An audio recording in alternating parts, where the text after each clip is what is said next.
Welcome back to Islamic Finance Unboxed. So far, we've got insight about Islamic finance tools like Murabaha, Ijara, Mudarabah, Tikaful, and Sukuk. Each of them plays a critical role in composing a financial system that avoids interest and emphasizes ethical, real economy investments. But what if we're financing something not yet built? A road, a factory, or even an airplane? This is where Istisna comes in, a powerful and flexible Islamic finance tool used for manufacturing and construction projects. Let's unpack how Istisna works, when it's used, and how it fits within the Shariah-compliant financial system. What is Istisna? Istisna, in its simplest form, is a contract to manufacture or construct something. The buyer places an order for a custom-made item or project that will be delivered in the future. Unlike Murabaha, where goods already exist, or Ijara, which involves leasing existing assets, Istisna deals with things that aren't created in current time. Here's a basic structure.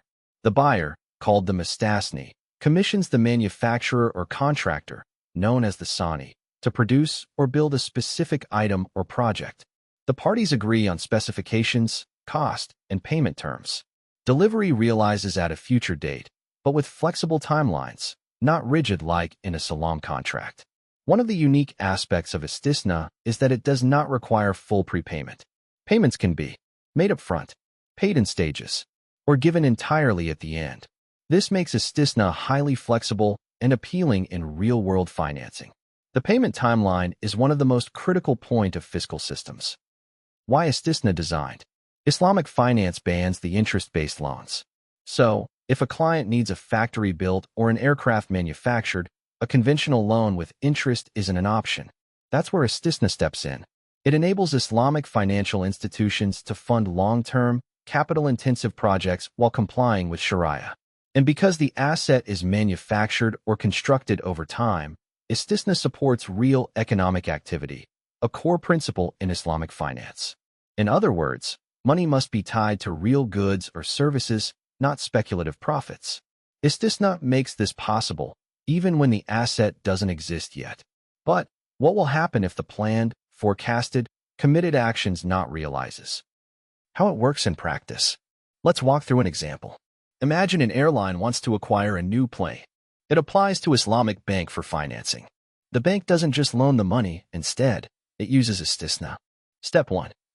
The bank enters into an Istisna agreement with the aircraft manufacturer to build the plane, with detailed specs, costs, and a flexible delivery schedule. Step 2. Once the plane is built, the bank either sells it to the airline, possibly using Murabaha, or leases it to the airline via Ijara. In this way, Istisna becomes the first step in a layered financial structure that stays fully Shariah-compliant. This contract isn't only for aircraft. It's used for bridges, power plants, buildings, and industrial equipment, basically anything that requires time and customization to build. Key features of Istisna. Here are some key attributes that make Istisna unique. Custom-made. The product doesn't exist yet, it's built to the buyer's specifications. No prepayment required. Unlike Salam, Istisna allows flexibility in payment timing. This makes it less financially burdensome. Project flexibility.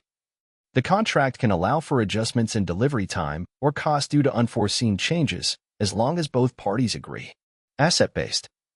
It ensures that financing is tied to a real economic activity, not speculation or interest. Istisna versus other contracts. Let's compare Istisna with a few Islamic tools you've already learned. Istisna versus Salam. Both are forward contracts. But in Salam, full payment is made up front, and the delivery date is fixed. It's commonly used in agriculture. In Istisna, payment and delivery can be flexible, ideal for large-scale or long-term projects. Istisna versus Murabaha. Murabaha is a sale of an existing item with a markup. Istisna involves the creation of the item first, then delivery. Istisna versus Ijara. Ijara is a leasing agreement. Often, an asset manufactured under Istisna can later be leased through Ijara. They complement each other. How banks use Istisna. Islamic financial institutions often act as intermediaries in Istisna deals. Here's how. 1. Client request. A client wants a power plant built. 2. Bank as producer. The bank signs an Istisna contract with the construction firm. 3. Delivery. Once complete, The asset is sold or leased to the client using another contract like Murabaha or Ijara. This two-tiered structure keeps the process compliant, efficient, and profitable for both the bank and the client. Banks also use Istisna as a tool in infrastructure financing, particularly in countries where Islamic finance is part of the mainstream system, like Malaysia, Saudi Arabia, and Pakistan. Risks and limitations. Despite its usefulness, Istisna isn't perfect. Construction delays. Projects may take longer than expected, which could create disputes unless well managed. Currency fluctuates during the implementation period is main bottleneck. Cost overruns. If costs increase during the project, the profit margin may shrink unless a clear adjustment mechanism is built into the contract. Sharia complexity. Because of its layered nature, especially when combined with Ijara, Istisna contracts must be structured carefully to remain Sharia compliant. Limited awareness. Many clients and even some financial institutions are unfamiliar with how to properly structure Istisna deals, limiting its wider adoption. However, when structured correctly, Istisna offers a powerful alternative to interest-based project finance. Islamic finance tools may be more appealing as a means of avoiding financial market risk. Digital technologies and fintech increase both the velocity and the risk ratio. Many tools in modern financial markets, such as crypto markets, are essentially selling nothing. There is no underlying asset or value. In many markets, if the electricity or internet is cut off, fund owners may realize that they have nothing. On the other hand, Islamic financial tools are based on actual assets, trade activities, and value. They only manage time efficiency. In Murabaha, for example, once you purchase items in installments, the seller adds an additional cost to the value of the item. If you pay in cash immediately, you will receive a meaningful discount. The buyer uses the Murabaha tool to buy the item at the most effective price.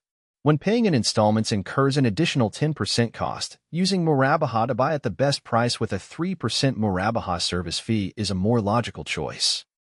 The core functionality of Islamic finance tools lies in funding real economies, rather than intangible ones.